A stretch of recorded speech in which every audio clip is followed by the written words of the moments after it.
Welcome everyone to tonight's discussion brought to you by Real Action Community Engagement. In these talks, we like to take questions from the community and ask our guests to speak on some of these. So August 26th is Women's Equality Day. And in recognition of that, today we're going to be talking about gender inequalities and ideas to help bridge that gap and move towards equality. Today we have with us Emily Hoffman. So I'll let you introduce yourself. But first I wanted to say thank you for being here and thank you for agreeing to talk with us. Awesome. Thank you for having me. My name's Emily Hoffman. I grew up in Akron, Ohio. I studied biomedical engineering at Case Western Reserve University. After undergrad, I got my PhD in material science engineering at Northwestern University in Chicago. So I did a thorough training in engineering. Now I work in consulting, which means I help other companies to solve problems. And I primarily work in the kind of pharmaceutical space, helping companies develop new drugs and bring new drugs to market, usually for rare diseases, cancer, and autoimmune diseases, which I find really fun to kind of help solve problems in the healthcare space. That's very cool. Yeah. That's a very interesting, very diverse kind of field. Yeah, there's a lot of kind of learning about all sorts of diseases and how they're treated, how doctors talk to patients, how patients navigate. Healthcare is complicated, and that's what makes the problem fun. Yeah, for sure. I agree with that. So, well, thank you for doing that work then to help all of us. So you said your background is in engineering. So I wanted to ask you, kind of in the theme of what we're talking about with Women's Equality Day, engineering historically has been kind of a male-dominated field. What has your experience been like in that field? Have there been particular barriers or inequalities that you've had to kind of confront? Yeah, I would say that's definitely an important aspect to bring up as someone who's kind of gone through these engineering training, and especially kind of going into higher levels of academia. It kind of only continues to get more male dominated. But it wasn't until I was kind of started to learn more about kind of what bias is and how even like unconscious bias comes into our lives that I looked back at growing up and was like, oh, I had a lot of like kind of little nudges away from STEM even as a like middle schooler. That said, I do definitely come from like a cis white privileged background. So even someone who comes from this like very like significant place of privilege, I still had to ask to be put in a higher math class in middle school. And when I tried to enroll in like shop class in high school, the guidance counselor discouraged me from doing that. Wow. And looking back, I was like, why did that happen? Like, I remember being so confused that he was like, you will like, don't take shop, take this other art class instead. And I listened. And I think that's one of those things that kind of being in a male dominated space kind of that it took me until later as like kind of an adult to learn to push back when I did get those kind of unconscious bias pushes against me.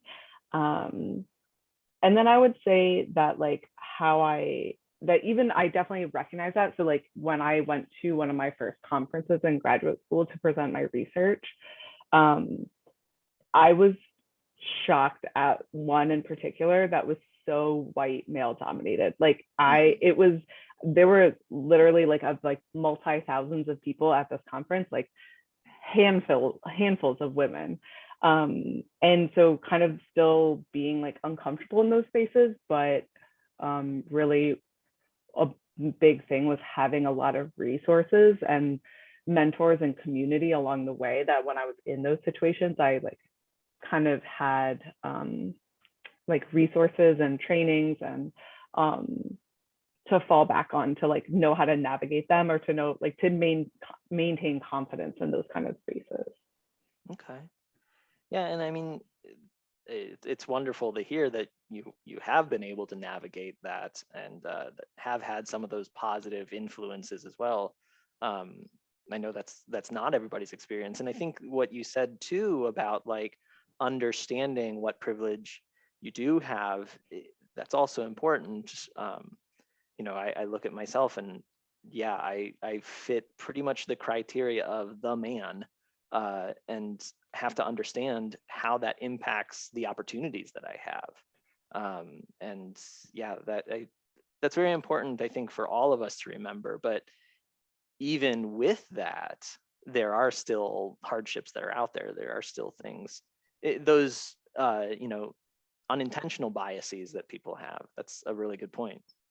Yeah, and I think a lot of the spaces that I like to volunteer in and mentor in, like I am able to kind of give back in those communities because I do come from some place of privilege. So Mhm. I'm able to kind of have some space to give back, and often kind of recognizing that intersectionality the um, of gender and race and like orientation, like LGBTQ plus, like kind of recognizing how all of those come together really kind of are important to keep in mind, Right. even when thinking about kind of women's equality.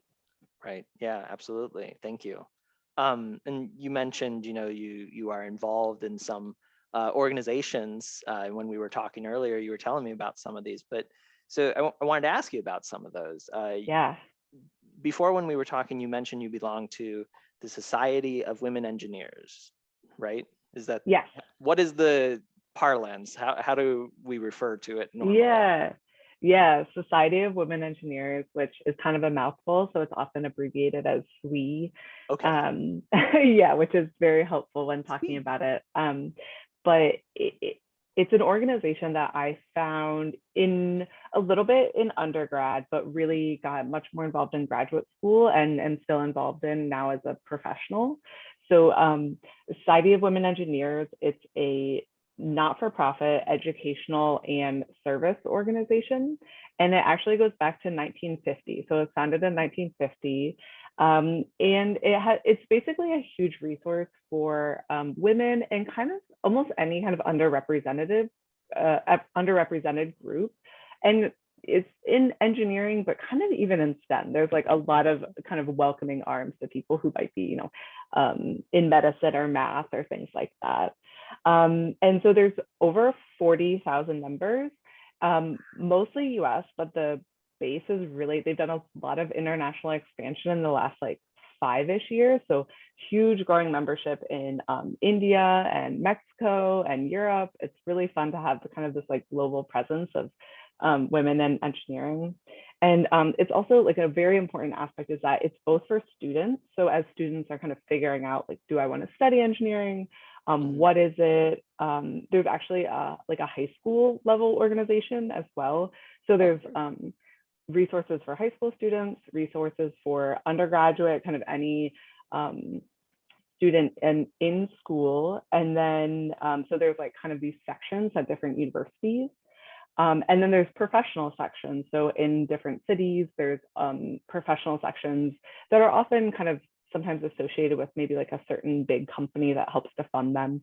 But yeah, it's awesome because it's almost like there's like a bridge throughout whatever stage someone is in their kind of engineering journey. They have resources for them through SWE.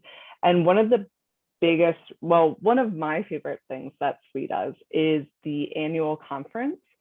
It used to be sometimes called the National Conference, but now SWE is really an international organization. So it's just the annual conference. Okay. And I started going a few years ago, and it actually, even in like the last 10 years, like doubled in size of who want like the members, like the number of attendees. So like the one a few years ago was 8,000 women or attendees. So basically maxing out the size of like the largest convention centers that are available in the country. And yeah, it's like an amazing type of event to go to. One, because there's like really great programming with kind of activities, talks, and really a lot of community in a sense, because often you go to a talk where it's like, I'm the only woman in my computer science class, and someone at another university is like, me too. So it's really this way of like people connecting and realizing they're not the only ones experiencing a certain type of struggle.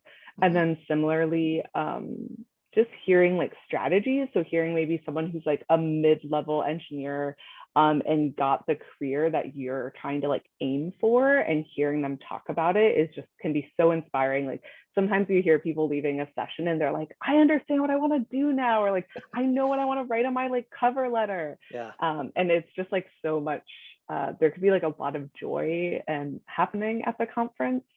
And one of the reasons I find that it's also a conference that I see people there that I don't see at any other kind of like academic or professional conference, where one, it's like mostly women. So like I would say 90% plus. Okay. And almost every company, they usually invite like senior leadership. So like some of these big like Fortune 500 multinational companies like will bring people from their leadership teams. And often they'll bring maybe a man will come to speak on a panel about like male leadership or like male mentorship in this space. And oftentimes they're walking through the conference center and they're like, whoa, I stick out like a sore thumb. Like I am the only guy in this like hall of 1,000 people. And it's so funny there. And then they like turn to their female colleague and they're like, wait, is this how you feel? And it's just like, and so many people have told this story. And I actually brought a male colleague a couple of years ago, and he said that same thing to me. He was like, it was crazy walking through this conference hall, and like I really stuck out as like a tall white man. And I was like, yes, this is like, it's like amazing to sometimes you have to like have that experience in order to have that empathy. Right. But yeah, such like a special thing to get to experience. Well, it sounds like it's an extremely positive experience, just with the support, with the networking capabilities, let alone the, academic possibilities there too. Yeah. But yeah, I think, and we talked about this a little bit in preparation for today, that empathy aspect of like, this is not just women's job to educate men on it. Men need to be part of that as well. And we'll touch on that a little bit more, because Yeah. you said some And that's really awesome something, things about that. yeah, that's something that I've very, like one of the reasons I'm so passionate about being a part of Society of Women Engineers is because I felt like they've been on the forefront of a lot of kind of progressive ways to think about some of these issues. So, this idea that like men can be diversity partners, and having kind of whole like segments of their conference devoted to those kind of like how can male counterparts like learn more. But then similarly with kind of like diversity principles, and not saying, not acknowledging that not all engineers are kind of come from similar backgrounds. So I was looking at some of like the diversity principles on the website, like acknowledging that engineers come from across socioeconomic strata and occupational focus, that there's like a range of underrepresented ethnic groups as far as African Americans, Asian Americans, Hispanics, like kind of acknowledging all of these groups and how they need kind of that they're like worth kind of acknowledging that, and that like we need to acknowledge that. And then also acknowledging kind of supporting people with regard to family status, sexual orientation, age, physical ability. Like again, Society of Women Engineers is some of the only like conferences or meetings that I've been to where like mothers bring babies to a session, or people who are maybe non-binary or kind of gender fluid presenting, like present that way at a professional setting and feel like very comfortable, and they're very like welcomed. Like for example, kind of always presenting pronouns of preferred pronouns and things like that, like is very common, and that's so like refreshing and welcoming. And then I think it's again like a resource that I can then take to my place of work, or like I can take to other organizations that I'm into. And it's such a like a wonderful example to see like, what if we really pay attention to all of these ways of being inclusive, and like ways that like we can support women and I just find that there's like endless resources Yeah. and endless ways to even like be involved in Society of Women Engineers, whether it's like mentoring others or developing leadership capabilities or like planning events. There's like endless ways to get involved. That's awesome. It really sounds like an amazing organization too. I love the fact that it goes from like, hey, you're learning how to do this as a student into and transitioning through like, hey, now you're actually living in this world and doing it. So I mean, that's fantastic that the resources um, are varied enough to be able to kind of encapsulate that entire population. Yeah, So yeah, and it's something that I found is like supported me at like various points in my kind of education and career, and kind of acknowledging that like I need that. And yeah. one of the ways that I've even been able to be a part of SWE is through asking my employer, like, hey, will you pay for this?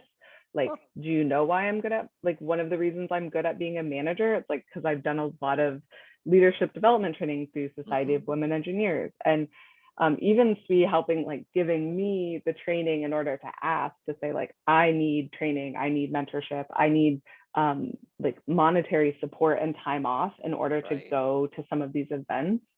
Um, which having that support again from my employer and like having the confidence to ask my employer for those resources, like those are some of the things that actually make a difference. Instead of like, yeah, we believe in women's equality, it's like, okay, put Right. some money, put some time behind those concepts. Right. You're not just talking, you're actually living it. You're actually, Yeah, you know, being that champion and that advocate.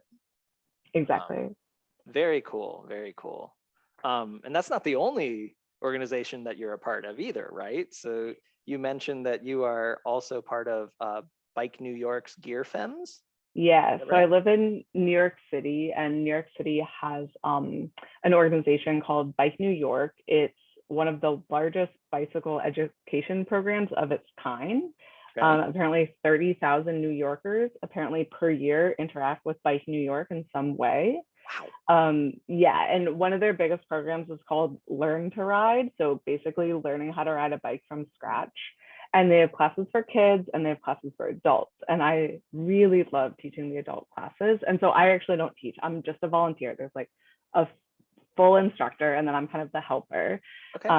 And then, so one of the types is called Gear Femmes. And this is kind of like a subsection of Bike New York that focuses on kind of, it's for women, trans, it's like female focus and like the broadest sense of the term, and very like welcoming.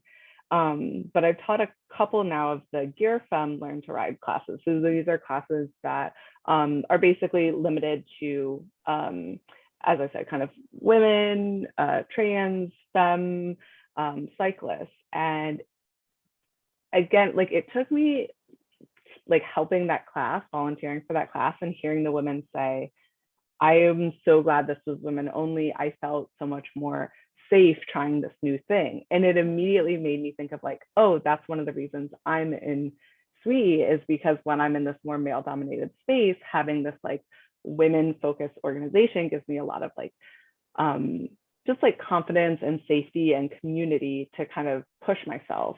And so Right. seeing something like I'm very comfortable on a bike.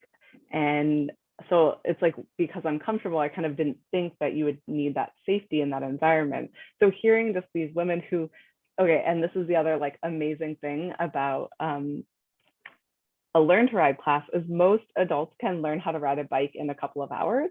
Well, Yeah, it's like doesn't take like weeks and weeks. Like usually you can get them to do it like in a couple of hours.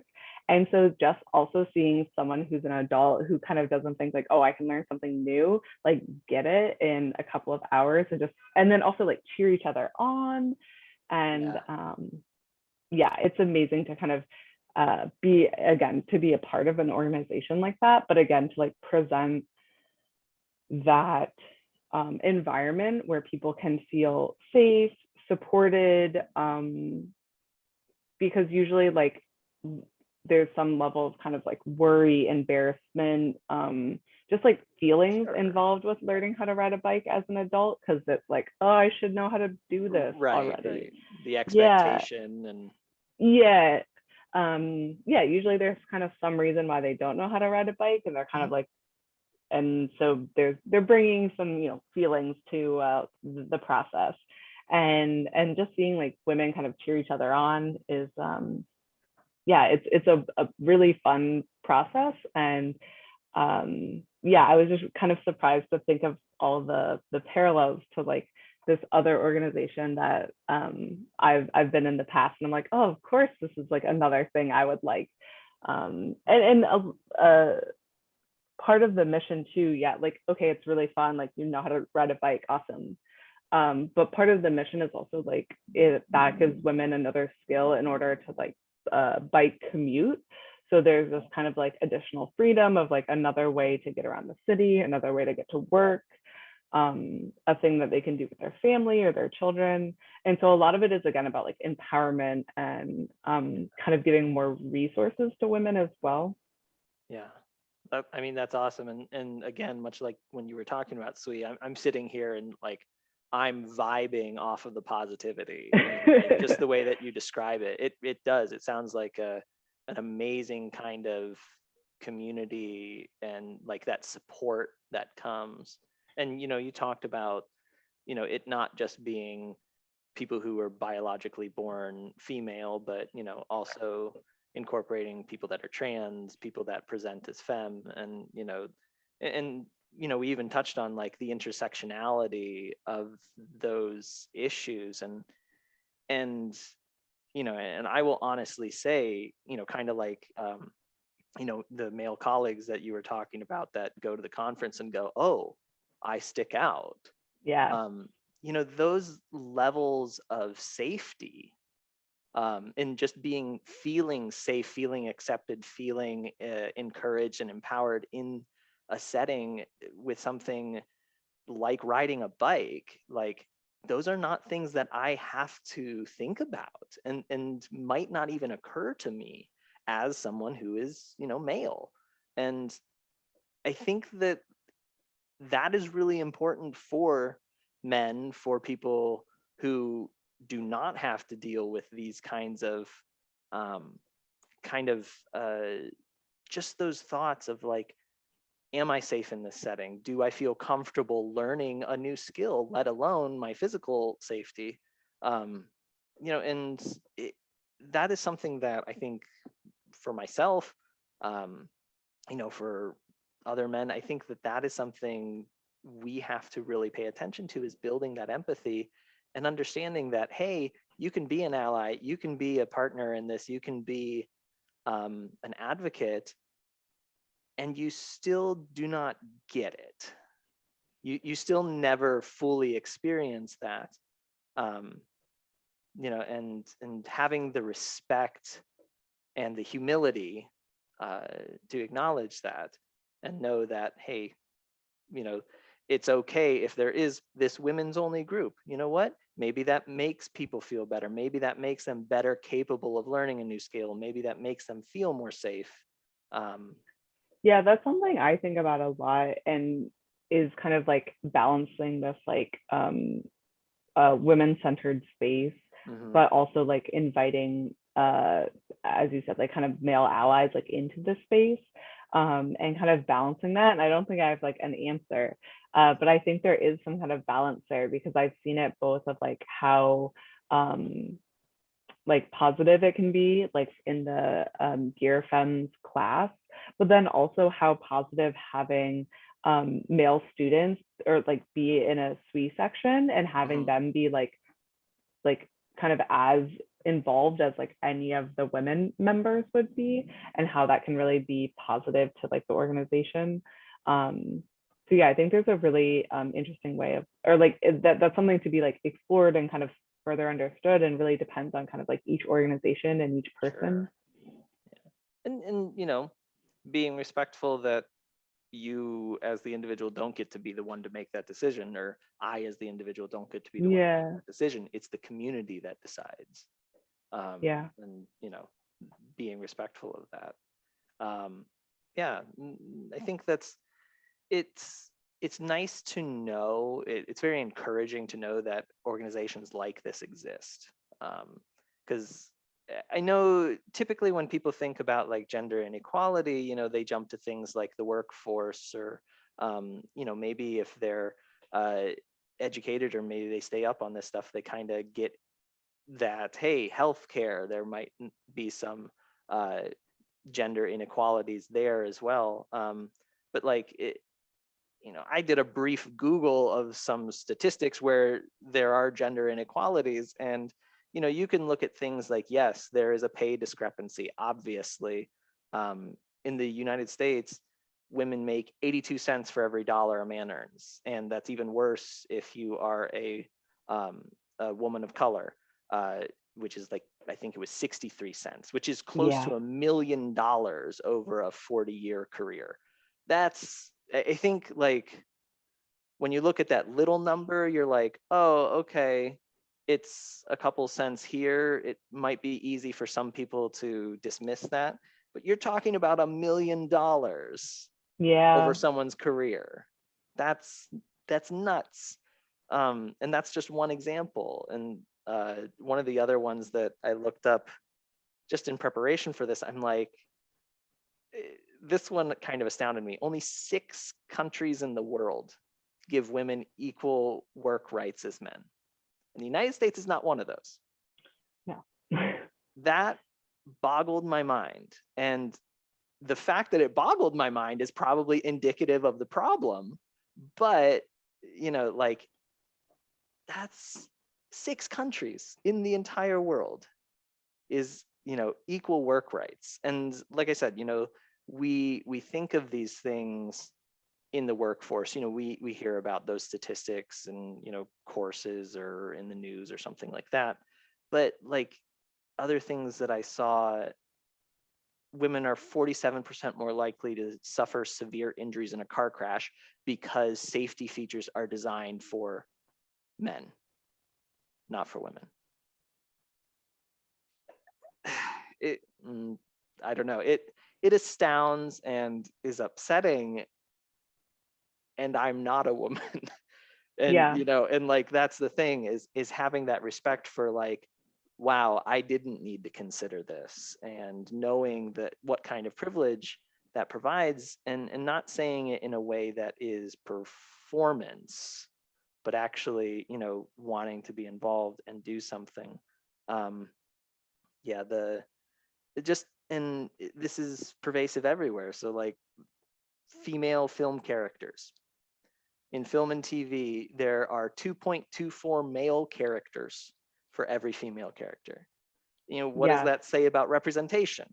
What does that say about, a little girl who wants to see a superhero, but their selection is Wonder Woman or ... You know what I mean?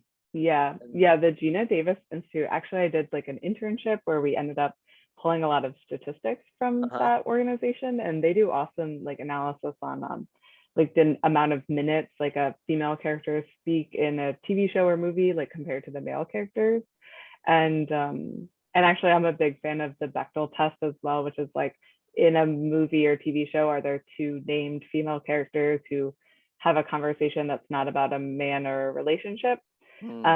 Which Alison Bechdel doesn't even really love. The person who created it doesn't even really want credit for it. But it's something I think about a lot, because I like want to hear stories about women. And then also, sorry to go back to kind of that like minutes of talking, like that translates very easily to like the corporate boardroom. As sometimes it's like there's one woman in the room and she speaks, there's 10 people and she speaks 10% of the time, but people perceive that as being like very dominating or very like taking up a lot of the conversation. And I think there is that link of like what we see in media and then kind of what we can expect. There's like art imitating life or life imitating art, like kind of getting used to seeing like women in powerful roles and women speaking more on screen, and hoping that that kind of helps even to translate more to everyday life and kind of how that plays off of each other. Yeah, and I mean, so I wanted to ask you too, like, knowing that these inequalities exist and knowing that, these random factoids that, just Yeah. kind of threw out there are just such a small segment of what the issue actually is. And, this is a systemic issue. This is a large scale issue. What are some things that we can do? And I guess I'll ask you, what can we do societally on that large scale? And then what can we kind of do as individuals, just from your own perspective, from your Yeah. experience? What can we Yeah, I do to think better this? Yeah, I think my knowledge most comes from kind of like the personal level, or maybe from like kind of like the organization based level of, Hmm. kind of educating and kind of learning about some of the aspects of like unconscious bias. So taking some of that time to explore some personal education. I think one of the ways I like to learn the best is hearing interviews, or like listening or watching interviews with people who are of a group that I don't know much about. So Hmm. maybe Black, trans, someone from kind of an underrepresented like socioeconomic background who's like, and hearing their experiences and hearing like what those people who have less privilege than me, when those people say like, this is what I need, or this is what I would like to see, and kind of understanding that. So, and then kind of trying to act on those ideas, and whether it's something as small as like what language is appropriate to use in like LGBTQ plus world, and how it continues to evolve, or like how to appropriately ask people about pronouns, or things like that, and kind of taking on that as like, oh, this is not something I have to wait for someone to tell me how to do appropriately, but like, let me learn about that, let me read about that. And kind of even like staying up on some news that maybe you as like a white person doesn't need to know about, or like as like like paying attention to things that someone who has like less privilege than you is paying attention to, and kind of making it your responsibility to pay attention to it as well. Right. And then I think about of like, as I go through my career and get more as privilege at my companies, kind of have more years in the industry and kind of more trust from bosses, kind of asking and in some ways demanding more training for me, myself, to become a better leader, for kind of workplace wide training. So, or even pushing for things like diversity and inclusion committees to be Hmm. formed, and not just formed, but funded, and getting a Right. funded speaker to come in, or a funded training coach. Because like I have had some conversations, and for people that have been in my industry for a while, like the pharmaceutical industry, which I was really surprised when I entered, is actually there's like a lot of women in the pharmaceutical industry. I think Hmm. because women are often drawn towards like healthcare, it's focused on like kind of has this like human aspect that I think women can like find very motivating. But a lot of the senior leadership is men, and that's partly because like the shift of women is kind of more re- generally more recent. But then there's this also idea that like the people who get promoted all the way to the top tend to be more men. So it's like, well, how can we support women? How can we make like parental leave more equitable and not damaging to a woman's progression to leadership? Hmm. How can you like make family like commitments more balanced with work? And like, if you have privilege, kind of like trying to put that into policy at a company. And I know that doesn't apply to like every company or every person, but sometimes I think about that as like, yes, I'm a woman, but I'm also like a woman with growing privilege, and how can I use that privilege to help maybe a woman who doesn't feel comfortable speaking up about those things because they don't want to be discriminated against, or kind of reprimanded, or kind of hurt in some way. And I think that also comes in with like hiring. So if you're at your company and you feel like you're not hiring people of diverse backgrounds or hiring enough women, like trying to help with the hiring committee or the hiring practice, and saying like, who are we hiring? What schools are we looking at? Like, are we not hiring enough women? Like, what if we go to women tech conferences. Like I had a conversation actually with one of like a male colleague who worked in tech and was like, I'm having trouble hiring any women programmers. And I was like, do you go to any women programmer conferences to like hire women? And he's like, oh, I never even thought of that. And I was like, do Right. you have like maternity policies to like help like make sure the woman knows like what her rights will be for like if that happened, or like, and he's like, oh no, we don't advertise that at all. I'm like, well, maybe if you put that as like some of your company like Right. values, women would be more drawn. And especially like at a small company where some of those things are actually still like flexible, to be able to use your voice to like put some of those things in motion, and not just as a woman, but like men can help shape those policies as well to help Right. add um, kind of help the parity. Right. And the idea that like you said about educating yourself about, a demographic that you may not otherwise be exposed to, like if it didn't occur to that guy to advertise the maternity policy, maybe he needs to think from outside of his own perspective, right? Yeah. And that kind of idea, but that requires that reflection, introspection, and like that education piece too. So Yeah, and that's why like even if it's possible as for some of a bigger company or a bigger organization, kind of like bringing in people who well, one, like hiring a diversity and inclusion like lead if the company is big enough to actually like have a position for that, or if it's kind of a smaller organization, like being able to actually pay someone to come in and help with that like coaching, because sometimes it's like you don't know what you don't know, you don't know what's like right. appropriate, what's standard, what like what improvements could be made, and kind of ask like getting that resource in there, asking for help, and also compensating the people that are helping you, Right.